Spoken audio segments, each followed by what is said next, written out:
So I have this theory about this potential upcoming Peter Gabriel album, I.O., that all of these singles and the tour and all the various mixes are going to lead up to something really, really cool. But if it doesn't, then I don't know what this all has been for. Hello, I'm Scott, and welcome to a new episode of Everything Phil Collins? Wait, hold on a second. Why are we talking about Peter Gabriel? Well, I don't know. I think there's a lot of crossover. I think I'm kind of interested in this whole, I like deep diving a little bit. I like this mystery that's going on right now with this album, and there's really there's tons of content being released, but there's not really any official details as to what and when we will see an album, if there is an album. In fact, Peter's been kind of coy about it, alluding to the fact that it may not even be done yet, and these are maybe some songs from the album. I think he's kind of tricking us a little bit. We're going to dive into this. We're going to look at some of the evidence that we have right now, and then I'm going to kind of share with you my theory, what I think is going to happen. I know it's not entirely Phil Collins related, but I don't know if you knew this, but Peter and Phil used to be in a band together. You should check them out. They're really good. I'm not a huge Peter fan, but I am a big fan of, like, you know, the world around Genesis. And I'm a big fan of, like, the mystery and lead up to albums. I've always found myself on forums and discussing when an album might come out and if a band has finished an album. And this is obviously an album that's 20 odd years in the making. So I'm not a huge Peter fan, but I will say this record here is one of my prized possessions in my record collection. This, which is in, like, absolutely tattered condition. Of course, everybody loves Peter. And I hope to get to see him on this tour. I don't know if I have some friends who work in the industry, and so I might be able to get in for free when he comes to Canada. We'll see. I don't think I'll be able to pay the big ticket prices, though. Today, at the time of recording this is one day after Peter just started his new I.O. tour, something he's been talking about, I think, since around like Christmas or January. So I'm recording this in May of 2023. So we're going to talk about the evidence that we have today. This video might become irrelevant tomorrow. It might become irrelevant come this fall if we actually have a record, or the mystery may go on for another 21 years. Like I said, Peter has been really coy about this, which I think is kind of like him adding to the mystery and to the intrigue of this potential upcoming album, because in some of the videos, I think he's said that he's working on an album, kind of alluding to the fact that the album isn't done yet. Personally, I think that's BS. We'll talk about that in a second. So when it comes to an album being done, like a proper studio album of original material, what do we know? What is the evidence that we 100% know to be true? We know what the album name is. It's been that way for over a decade, I believe, I.O.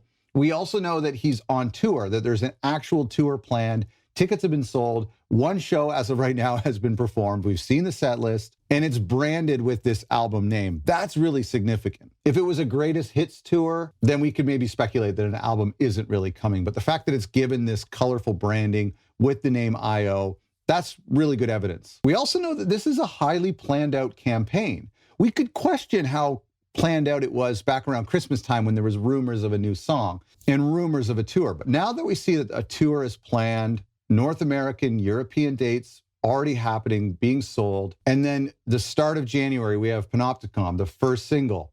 And then we have a remix of that single, an Adobe Atmos version of that single. And then that repeats in February and March and April. So we no longer think that this is just a potential Panopticon. Is there more? We know this is very strategic, very planned out, and they're meeting their deadlines.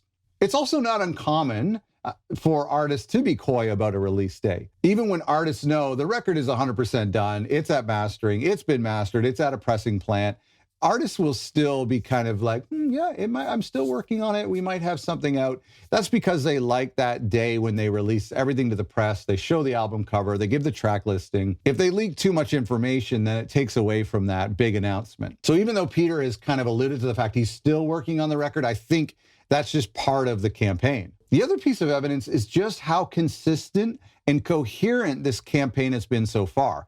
We have a single that releases, I believe it's the first of the month or the full moon. And then you have an accompanying video, an email that goes out, and Peter records this video in the studio and talks about the song, talks about the meaning. Then you have the bright side mix or the dark side mix. Which one comes first? I don't know. You got these two mixes by two mix engineers. Then I think there's also the inside mix. Has that been happening for every song? I haven't been paying attention. Honestly, I haven't been paying attention to the songs. I listened to the first 2.5. I really like them, but I'm such an album guy. I know that a lot of you are album people as well. And so I'm kind of just like, this is cool. I like what you're doing, but I'm really going to tune in when the album comes. In fact, I'd love to get it on vinyl and listen to it for the first time in a great track listing on vinyl. I'm not going to judge a song as a standalone track. I love Panopticon. I love the, you know, the kind of the softer ballads is kind of cool. I listened briefly to the most recent one, the Different Kinds of Horses one or whatever, and I thought that was the best one so far. And I actually just don't want to hear it because I want to hear it in the context of the album. But the consistency of this campaign is probably one of the biggest pieces of evidence. You have this similar kind of spine or obi strip to all of the artwork that tie the pieces together with the IO logo. You have the fact that it's been released at the same time every month for 5 months now, all leading up to the tour. There's the rumors of the tour, then there's the announcement of the tour, and then the tour actually happens. So this type of consistency means that it's not just some artists dreaming up a couple of ideas. It means that there's a team behind this and they are sticking to a schedule. I think that's the biggest piece of evidence, is that there is coherence and consistency so far to this campaign. If this all leads up to nothing, my gosh, what a waste of time and money. That's why I think this is all going to lead up to something big. And what's that going to be? Here's my theory. Conspiracy theories and sponge baths. So let's talk about the timeline. This all began in January of 2023. Very cool. And we had a song come out in January, February, March, April, May. Are we going to have one come out in June, July, August, September? I'm not sure.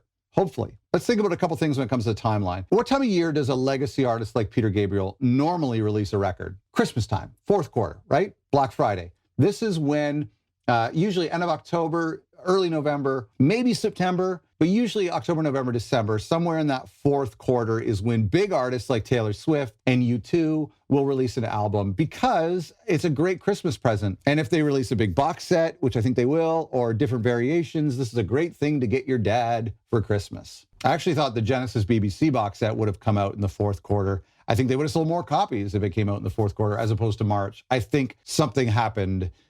Maybe it was a pressing delay. Maybe it was a mastering delay, but I think that would have maybe originally intended to come out in the fall of 2022. Moving on. So the most realistic timeline for this album to come out would be fourth quarter. Let's just say November. Now, think of how many songs normally come on an album, usually between 10 and 12.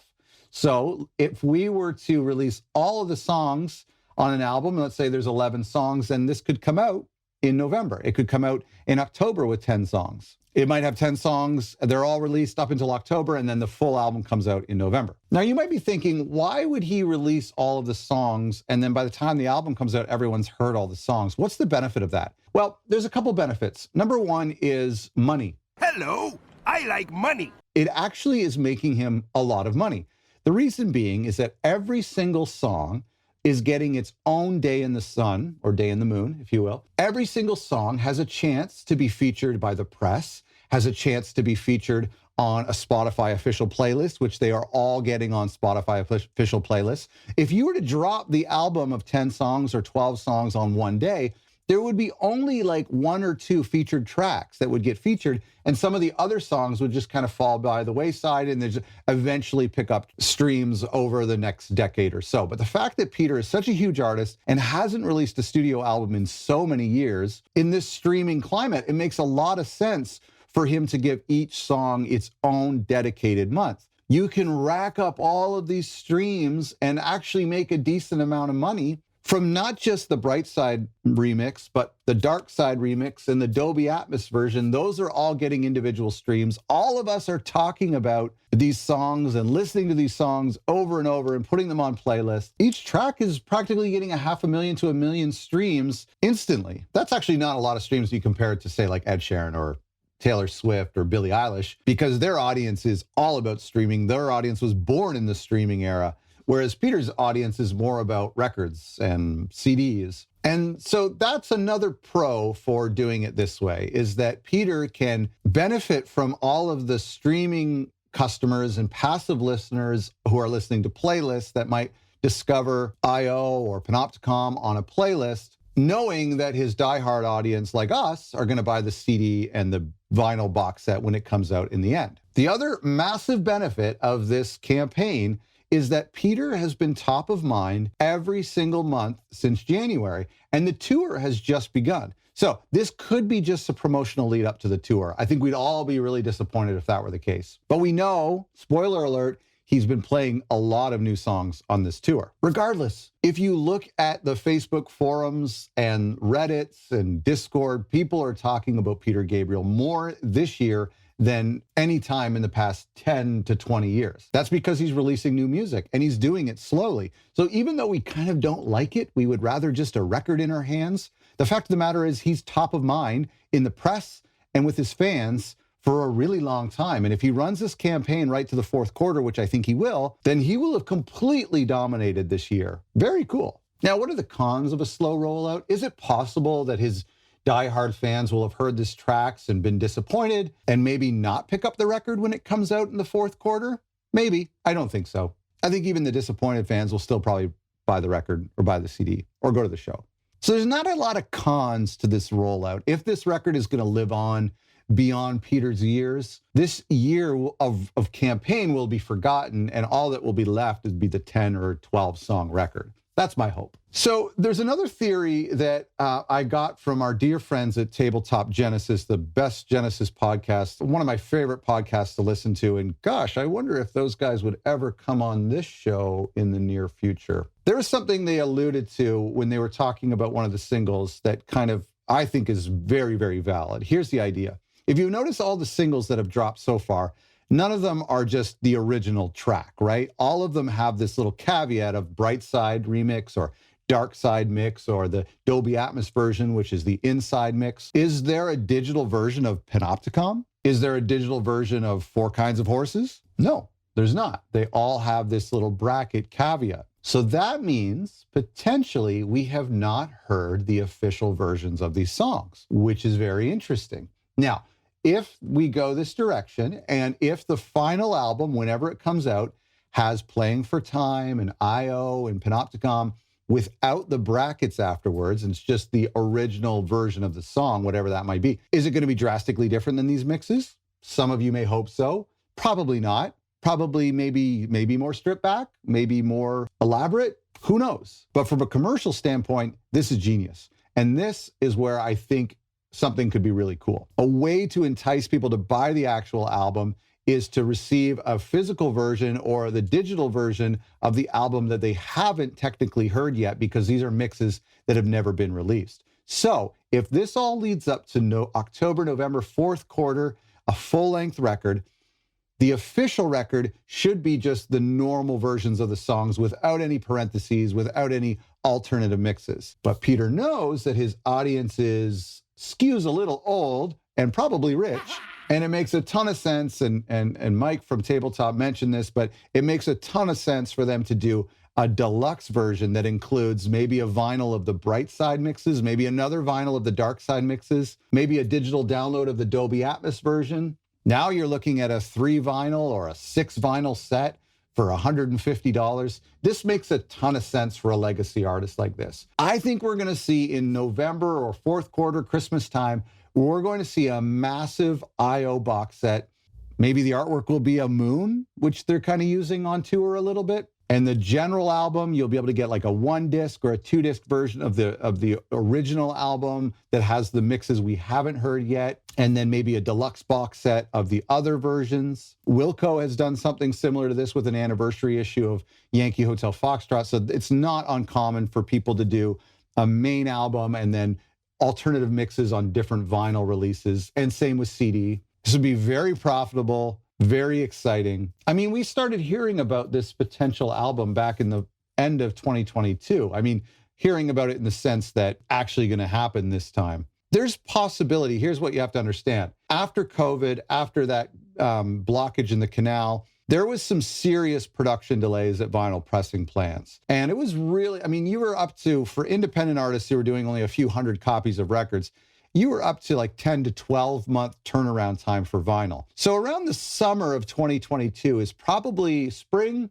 2022 is probably when the Peter Gabriel record was finished and mastered. And manufacturing was still pretty fallen behind. It wasn't until I would say early 2023 when things completely improved and we're back to like 2 months lead time. Now, obviously, Peter's project would get to the front of the line, but maybe not necessarily. especially if it's pretty complex. And so my guess is, would they have liked to have released this record at the end of 2022 and then do the tour in the spring as it was maybe already originally planned? Yeah, I think that would have made a lot of sense to release this record in 2022. Based on the complexity of this project and the amount of remixes and how many songs would have to get mastered, and if they do a lot of deluxe vinyl box set, then there's a very good chance that they weren't able to pull it off by the end of 2022 because of the immense production delays, the increased cost in manufacturing. Probably why I don't think we saw the Genesis box set come out before Christmas as well. But a lot of those manufacturing problems have gone away. I imagine the record is ready to go. I just do not buy the fact that he's releasing a song every single month leading up to a tour without a record already being done. I mean, think about this. Do you think that he's still tinkering away with the mixes and he's like, okay, it's February 28th. I just finished that song. You can go ahead and release it now. This is way too coordinated. This is way too realized for me to think that he's just pumping out these tracks, especially as it's taken him 20 odd years to finish them. How is he being so productive now? And that's kind of the impression they're giving us, is that, oh, I've got another song ready. Let's release it on the first of the month. Oh, I've got another song ready. I think these are all done. I mean, now listen, if we miss a month of July, he's like, oh, sorry, I fell asleep. I didn't finish a track. That could throw a wrench in things a little bit, but I think we're going to keep on seeing these songs because it's been so well executed so far. In conclusion, if this entire campaign that started in January, led up to the tour, and hopefully continues on through the summer into the fall, into this giant Christmas season package that we buy the CDs, we buy the vinyl, we buy the deluxe, we've got the t-shirt from the tour, the year of Peter Gabriel. If this all leads up to something big, then bravo, bravo. What an incredible campaign. We don't love the long rollouts as diehard music fans, but it is the best decision from a financial standpoint, from a promotional standpoint, with the press, with streaming platforms. It is the smartest move for Peter. If this doesn't lead into anything with all of these singles and the branding of the tour and the tour itself, oh my gosh, what a massively missed opportunity. This will be a complete disaster. And it's not without precedent. In fact, there's an indie rock artist by the name of Tame Impala. Many years ago, just before COVID, he had this highly anticipated record that was about to come out. And he dropped a couple singles in the winter. And then he had a major music festival due, and he was in Saturday Night Live, and everyone was like excited and ready for him to drop a record. And then he went back in the studio to make more tweaks, and it was delayed by a year. And he missed out on this massive like headlining festival and Saturday Night Live and these lead-up singles. So it's not without precedent for an artist to get precious with their material and be like, you know what, I want to go back in the studio and tinker. And we know Peter's been doing that for a couple decades. I'm curious. First of all, this is our first Peter Gabriel episode on this show. If you're new to the channel, welcome, and please subscribe for a lot of Genesis and, mostly Phil Collins stuff, but some Peter Gabriel stuff. And let me know what you think. I'm curious what you think is going to happen. What's your theory? Am I off base here? I don't know. I mean, we're recording this in May. I think we'll see some sort of announcement in September in that like back to school New Year season. I think we'll see a release come out in fourth quarter. I think he's going to milk this I.O. project for the Christmas season. I know I'm going to have somebody buy me the vinyl copy and put it under the Christmas tree. So that's my theory. Let me know what you think. Thanks for watching, and please subscribe.